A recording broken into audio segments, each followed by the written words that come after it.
السلام علیکم، کیسے ہیں آپ سب؟ امید کرتی ہوں کہ آپ سب خیریت سے ہوں گے۔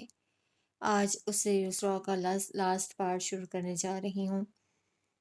اگر آپ نے میرا چینل ابھی تک سبسکرائب نہیں کیا تو کائنڈلی میرا چینل سبسکرائب کر دیں، ویڈیو کو لائک کر دیا کریں، کامنٹ کر دیا کریں اور شیئر کر دیا کریں۔ چلیے آئیے بڑھتے ہیں اس سیریز را کے لاسٹ پارٹ کی طرف۔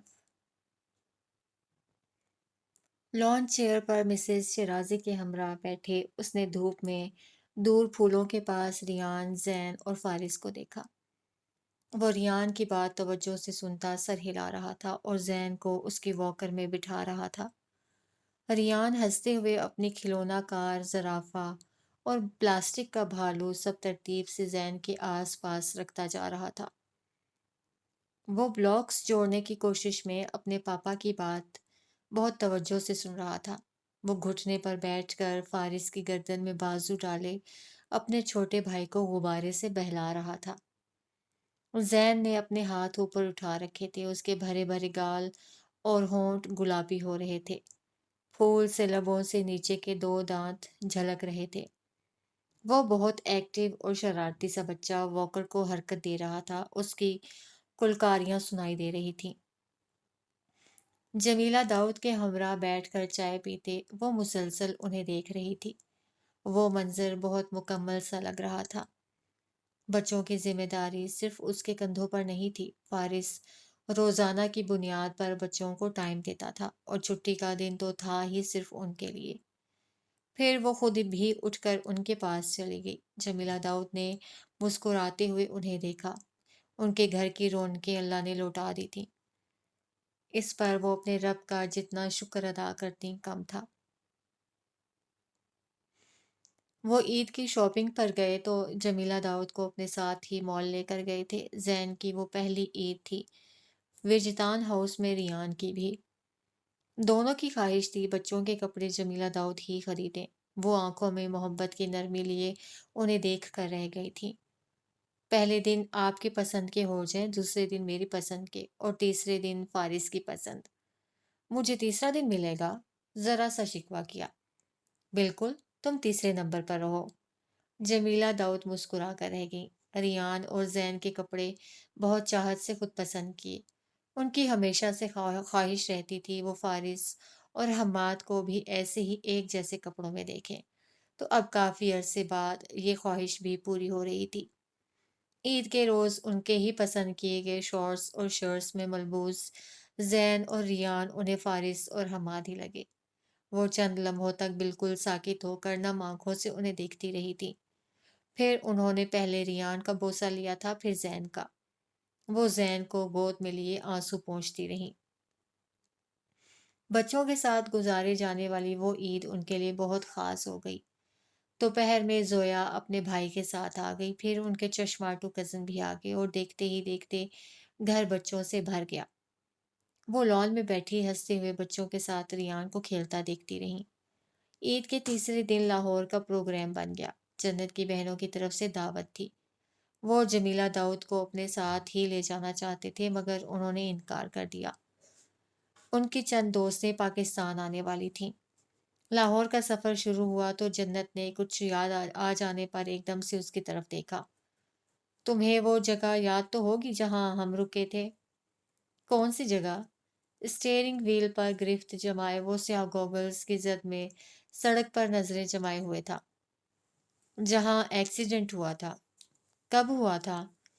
فارس ذرا جھنجھلا کر اس کی طرف رخ موڑا۔ اوہ ہاں، یاد آیا۔ ہم وہاں رکیں گے، میں اس لڑکے سے ملنا چاہوں گی، اس نے کہہ دیا۔ اکبی نشست پر بیبی چیئر پر ریان بیٹھا تھا اور برابر میں زین تھا۔ وہ 6 ماہ کا چوزا گہری پرسکون نیند سو رہا تھا۔ مما، ریان کے ہاتھ میں ایک جہاز تھا نیلے رنگ کا۔ جی مما کی جان، گردن موڑ کر اس کی طرف متوجہ ہوئی۔ ریان کو پانی چاہیے تھا۔ اس کی مخصوص بوتل نکال کر اسے دی جس میں اسٹرا لگا ہوا تھا۔ چند گھونٹ لے کر اس کی بش ہو گئی۔ 2 گھنٹوں کا سفر طے ہوا اور اب کے فارس نے جس اسٹیشن پر گاڑی روکی تو جنت نے کھڑکی سے باہر دیکھتے ہوئے اندازہ لگانا چاہا وہ کہاں پر تھے۔